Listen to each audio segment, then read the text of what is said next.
I'm going on Fox News, but the Danielle Smith situation, that ain't going over so well. What are your thoughts on that? Yeah, I mean, so much for the all Canada approach when you're trying to throw premiers under the bus to make the crowd laugh at your fundraiser in Victoria. I just listened to the other two talk about the professionalism of Mark Carney, and here he is making fun of the two premiers that have made leaps and bounds in these negotiations, including Doug Ford, who took over for the previous Liberal leader at the time we needed it the most when his cabinet and his government were falling apart.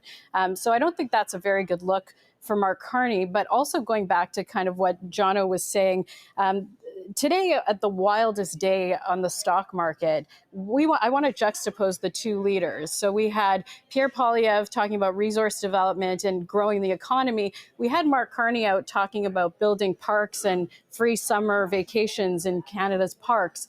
At a point, Canadians are going to say, how do we get out of this economic mess? And when you look at the history of terrible markets, for example, 2008, when we had Prime Minister Harper, we had Canada's Economic Action Plan, where we invested in resources, we invested in transportation, infrastructure projects, and Canada fared really well. Who today is of the two leaders are talking about that? That's Pierre Poilievre, not Mark Carney. And I think that as we continue the next couple of weeks of this campaign, and there is an eternity left in this race, that message will become clearer and clearer to Canadians as they say, this instability in the United States is hurting me. It's hurting my pocketbook. It's hurting my family. It's hurting future generations. And it's time that we invest in the leader that is going to invest in this country long term.